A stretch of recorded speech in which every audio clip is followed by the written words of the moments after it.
Audio Jungle. Assalamualaikum warahmatullahi wabarakatuh. Halo teman-teman semuanya, apa kabar? Sebelumnya perkenalkan, nama saya Fatimah dari Pendidikan Fisika Angkatan 2019. Nah, jadi pada pembuatan video kali ini merupakan tugas UAS mata kuliah Geofisika, di mana video ini berisikan mengenai proses terbentuknya batuan. Mohon disimak baik-baik ya. Pembahasan ini mengenai jenis-jenis batuan dan siklus terbentuknya batuan. Sebelum ke proses terbentuknya batuan, nah di sini kita harus tahu dulu mengenai pengertian batuan itu sendiri. Batuan merupakan kumpulan-kumpulan atau agregat dari mineral yang telah dalam keadaan membeku ataupun keadaan mengeras. Dalam hal ini, batuan juga dikenal sebagai benda alam yang menjadi penyusun utama materi bumi. Selanjutnya, batuan terbagi menjadi 3 jenis. Yang pertama yaitu batuan beku. Batuan yang terbentuk sebagai hasil pembekuan magma, suatu masa larutan silikat cair liat, pijar, dan mudah bergerak. Nah, jadi batuan ini terbentuk dari magma yang telah membeku. Berdasarkan cara terbentuknya di batuan beku itu dibedakan menjadi 3. Yang pertama yaitu adalah intrusif. Nah, jenis batuan ini merupakan memiliki proses pembentukan di bawah permukaan bumi atau kita kenal sebagai kerak bumi. Bisa kita lihat dari gambar di samping ini, batuan ini ialah bentuk pendinginan dari magma dalam kerak bumi sehingga teksturnya juga kasar. Kemudian yang kedua adalah ekstrusif. Batuan beku ekstrusif ini terjadi di atas permukaan kerak bumi sebagai akibat dari mencairnya magma dalam kerak bumi. Proses pembekuan dari batuan ini lebih cepat dibandingkan proses pencairan batuan beku dari jenis intrusif, terutama karena prosesnya terjadi di atas permukaan bumi. Kemudian yang ketiga ada hipabisal. Jenis batuan ini ternyata terbentuk di antara batuan vulkanik dan juga plutonik. Nah, batuan ini juga terbentuk sebagai proses naik turunnya magma dalam kerak dan mantel bumi. Batuan hipabisal ini akan membentuk batuan seperti sil, dek, lakolit, pakolit, serta lapolit. Selanjutnya yaitu jenis batuan beku berdasarkan tempat pembentukannya. Yang pertama ada batuan beku luar. Ini juga disebut sebagai batuan beku ekstrusif karena proses pembekuan magma yang terjadi secara cepat di permukaan bumi. Jenis batuan yang termasuk batuan beku luar yaitu riolit, rakit, dan juga basalt. Kemudian yang kedua ada batuan beku dalam. Disebut juga sebagai batuan beku plutonik karena terbentuknya di bawah permukaan bumi akibat dari pendinginan magma yang terjadi secara lambat sehingga akan tampak kristal mineral kasar atau holokristalin. Nah, contoh dari batuan beku dalam yaitu granit dan juga gabbro. Yang ketiga yaitu batuan beku korok. Disebut juga ini sebagai batuan beku dam. Batuan ini terbentuk di dekat permukaan bumi, terutama di rekahan litosfer bagian atas. Proses pendinginan magma akan lebih cepat dibandingkan dengan batuan beku dalam. Contoh dari batuan ini adalah porfiri granit. Jenis batuan yang kedua yaitu batuan sedimen. Batuan sedimen adalah batuan yang berasal dari batuan beku, kemudian mengalami proses pelapukan, terangkut oleh air, udara, atau es, dan selanjutnya mengalami pengendapan. Proses endapan ini sendiri bisa terjadi karena materi air, angin, maupun gletser. Berdasarkan sifat pelapukannya, batuan sedimen ini dibagi menjadi 4, yaitu ada batuan sedimen klasik, yang dimana berasal dari pecahan batuan yang udah ada sebelumnya. Nah, pecahan batuan tersebut kemudian mengendap di darat atau air. Contoh batuan sedimen klasik yaitu breksi, konglomerat, dan batu pasir. Ketiganya hampir sama, namun tekstur breksi itu adalah cenderung tajam, konglomerat lebih tumpul, dan batu pasir berasal dari pasir. Kemudian yang kedua ada batuan sedimen kimiawi yang berasal dari proses kimia, kayak larutan yang kemudian mengendap. Contoh batuan sedimen kimiawi ini yaitu batu kapur atau kita sebut camping dan juga gipsum. Keduanya sama-sama berwarna putih, namun materialnya berbeda. Batu kapur itu mengandung kalsium karbonat, sedangkan gipsum mengandung kalsium sulfat. Kemudian yang ketiga ada batuan sedimen organik, yaitu yang berasal dari endapan sisa-sisa bagian tubuh makhluk hidup dan mineral-mineral yang dihasilkan organisme itu. Ciri-ciri batuan sedimen organik adalah warnanya yang gelap menuju hitam.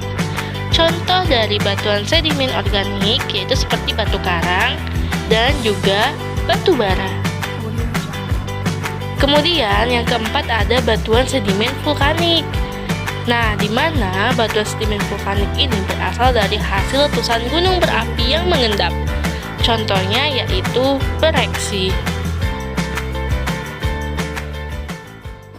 Berdasarkan mediumnya, batuan sedimen dibagi menjadi 3. Yang pertama adalah batuan sedimen airis, yang merupakan batuan yang diendapkan oleh angin. Contohnya tanah los dan sand danes. Kemudian yang kedua ada batuan sedimen akuatis.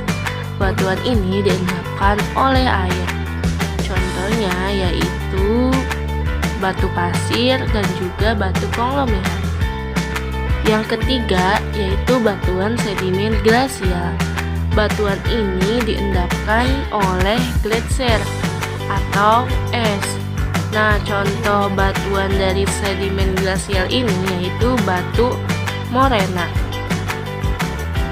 Jenis batuan yang ketiga yaitu batuan metamorf.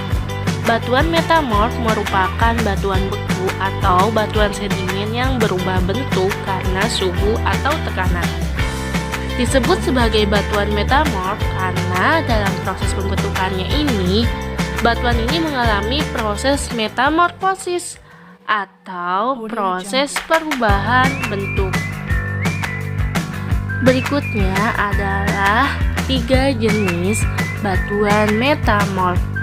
Yang pertama yaitu batuan metamorf kontak. Batuan metamorf kontak merupakan batuan yang terjadi karena adanya pengaruh intrusi magma yang panas. Nah, batuan ini mengalami metamorfosis karena adanya suhu yang sangat tinggi atau sebagai akibat dari adanya aktivitas magma. Contoh batuan metamorf adalah batu kapur yang berubah menjadi marmer. Nah, batu marmer ini merupakan jenis batuan malihan metamorf yang terjadi karena adanya perubahan suhu. Kemudian yang kedua yaitu batuan metamorf dinamo, yang merupakan hasil yang terjadi karena adanya tekanan tinggi oleh gerak diatropisme. Nah, batuan ini banyak dijumpai nih di daerah patahan dan juga lipatan. Contoh dari batuan metamorf adalah batu bara menjadi antrasit.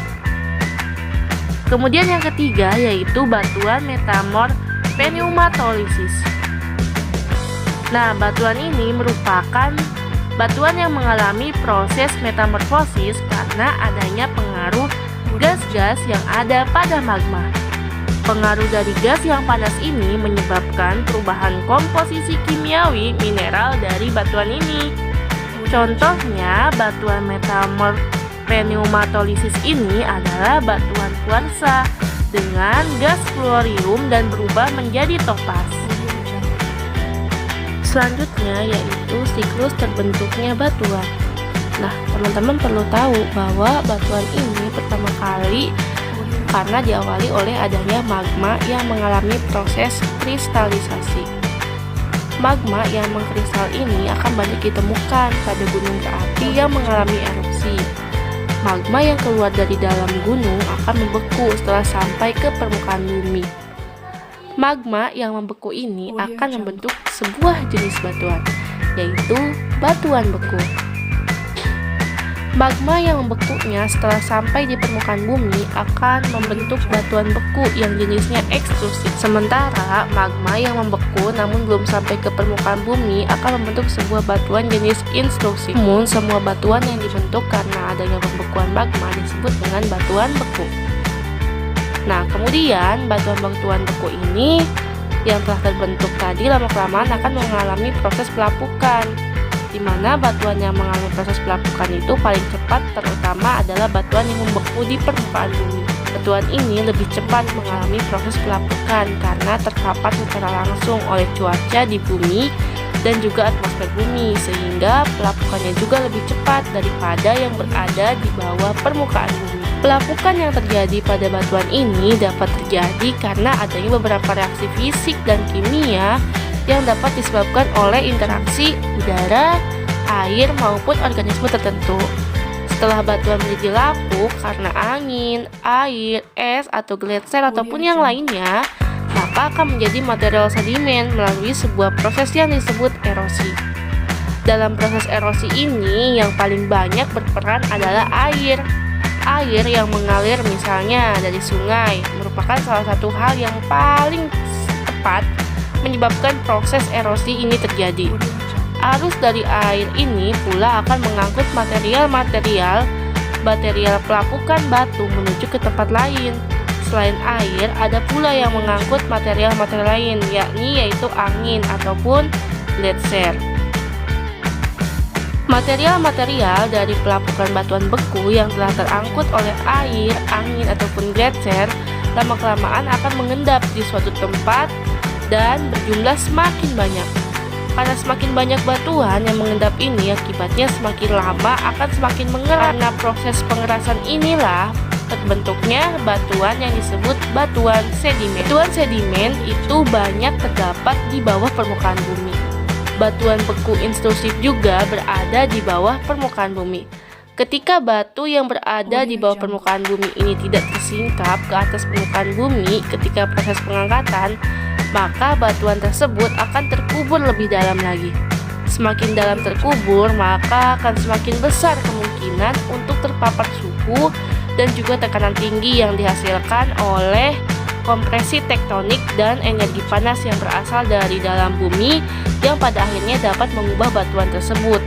Batuan yang telah berubah di bawah permukaan bumi akibat terpapar suhu, tekanan, dan juga kontak magma disebut dengan batuan metamorf atau malihan. Setelah batuan menjadi batuan malihan atau metamorf, lama-kelamaan batuan metamorf atau malihan ini akan berubah menjadi magma kembali. Dan dari magma inilah proses terjadinya batu bisa terjadi kembali. Nah, bagaimana mengenai penjelasan video tadi? Menarik bukan? Terima kasih banyak untuk semuanya yang telah menonton video ini sampai selesai. Semoga bermanfaat dan juga mudah dipahami. Dan jangan lupa like, komen, subscribe video di bawah ini. Terima kasih banyak. Wassalamualaikum warahmatullahi wabarakatuh. Bye.